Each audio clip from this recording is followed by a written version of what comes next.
ঝিনাইদহে দীর্ঘ 23 বছর পর মাঠে গড়াচ্ছে শহীদ জিয়া ক্রিকেট টুর্নামেন্ট। ঝিনাইদহের নিউ একাডেমি খেলার মাঠে টুর্নামেন্টটি আয়োজন করছে আরাপপুর যুব সমাজ। ঝিনাইদহ জেলা যুব দলের সাজ্জাদুল হক মিলনের একান্ত পৃষ্ঠপোষকতা ও নেতৃত্বে দীর্ঘ সময় পর আবারও আয়োজিত হচ্ছে শহীদ জিয়া ক্রিকেট টুর্নামেন্ট।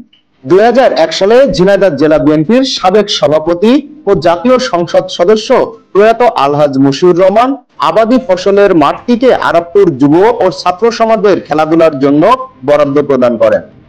পরবর্তীতে 2003 সালে তৎকালীন সময়ে ছাত্র দলের দায়িত্বে থাকা সাজ্জাদুল হক মিলন মাঠটিকে খেলার উপযোগী করে গড়ে তোলেন।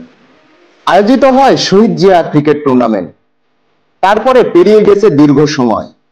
দীর্ঘ 23 বছর পর সেই সাজ্জাদুল হক মিলনের নেতৃত্বেই আরাপপুর নিউ একাডেমির খেলার মাঠে আবারও গড়াতে যাচ্ছে শহীদ জিয়া ক্রিকেট টুর্নামেন্ট। দীর্ঘ সময় পর এরকম একটি টুর্নামেন্টকে ঘিরে চলছে এলাকার মানুষের মধ্যে আনন্দমুখর পরিবেশ। বর্তমান যুব সমাজের মধ্যে মাদকাসক্তি যেভাবে ভয়াবহ আকার ধারণ করেছে, সেখান থেকে যুব ও ছাত্র সমাজকে আবারও খেলার মাঠে ফিরিয়ে আনতে নব উদ্যোগ নিয়েছেন ঝিনাইদহ যুব নেতা সাজ্জাদুল হক মিলন। দীর্ঘদিন ধরে পরিত্যক্ত থাকা খেলার মাঠে বসেছিল মাদকের আসর। মাদকের সেই আসর ভেঙে খেলার মাঠটিতে আবারও প্রাণ ফেরাতে বদ্ধপরিকর যুবনেতা সাজ্জাদুল হক মিলন। এদিকে শহীদ জিয়া ক্রিকেট টুর্নামেন্ট উপলক্ষে মাঠটিকে ঢেলে সাজানোর কাজ চলছে। দীর্ঘদিন ধরে পরিত্যক্ত খেলার মাঠটির খানাগর্ত ভরাট করা হয়েছে বালি দিয়ে। দেয়ালে দেয়ালে আঁকা হচ্ছে বিভিন্ন আলপনা। দেয়ালগুলো ভরে উঠেছে মনীষীদের বাণী চিরন্তনীতে। প্রতিনিয়ত নিউ একাডেমির খেলার মাঠে ভিড় জমাচ্ছেন বিভিন্ন বয়সী মানুষ। এদিকে শহীদ জিয়া ক্রিকেট টুর্নামেন্ট উপলক্ষে অত্র অঞ্চলে উৎসবমুখর পরিবেশ বিরাজ করছে। কথা বলছিলেন ঝিনাইদহ যুব নেতা সাজ্জাদুল হক মিলন। আপনারা ইতিমধ্যে দেখেছেন যে আমাদের মাঠের যে সংস্কার কাজ চলছে। দীর্ঘদিন এই মাঠটা পরিত্যক্ত অবস্থায় পড়েছিল। এটা 2003 সালে আমরা যখন মাঠ হিসেবে আমাদের প্রিয় নেতা আলহাজ মশিউর রহমান সাহেব আমাদের এটা বরাদ্দ দিয়ে যায়। তারপরে মাঠটা আমরা পরিচর্যা করে 2003 সালে শহীদ জিয়া ক্রিকেট টুর্নামেন্টের আয়োজন করছিলাম। দীর্ঘ 23 বছর এই মাঠের কোনো সংস্কার হয়নি। 2003 সালের পরে এই মাঠে মাদকের এক প্রকার অভয়ারণ্য ছিল। এই 17-18 বছর এই মাঠের আশপাশ দিয়ে কলেজ ক্যাম্পাস কিংবা স্কুল ক্যাম্পাসের পাশ দিয়ে অন্তত 5-6 জায়গা মাদকের স্পট ছিল।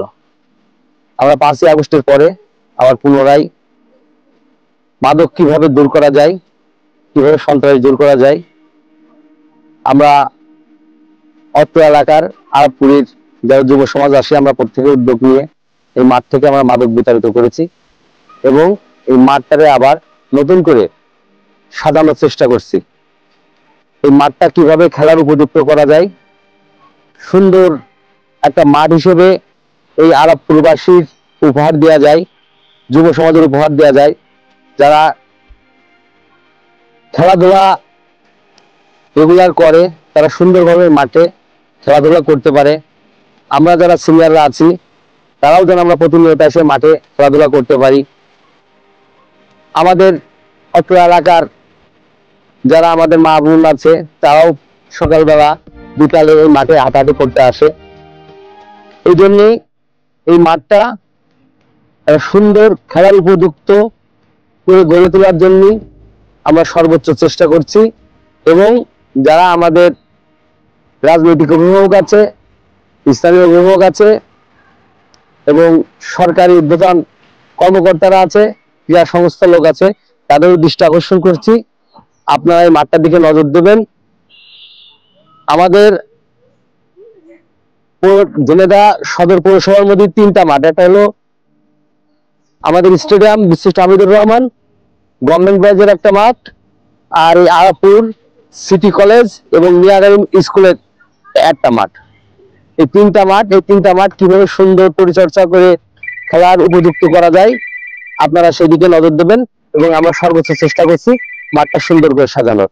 আর দীর্ঘদিন পরে আমরা এই 23 বছর পরে আবার সেই শহীদ জিয়া ক্রিকেট টুর্নামেন্ট 2025 আমরা আয়োজন করতে যাচ্ছি। আপনাদের সবাইকে দাওয়াত থাকলো। আমাদের টুর্নামেন্ট 9 তারিখে উদ্বোধনী ম্যাচ হবে। আপনারা সবাই এই মাঠে খেলা উপভোগ করতে আসবেন।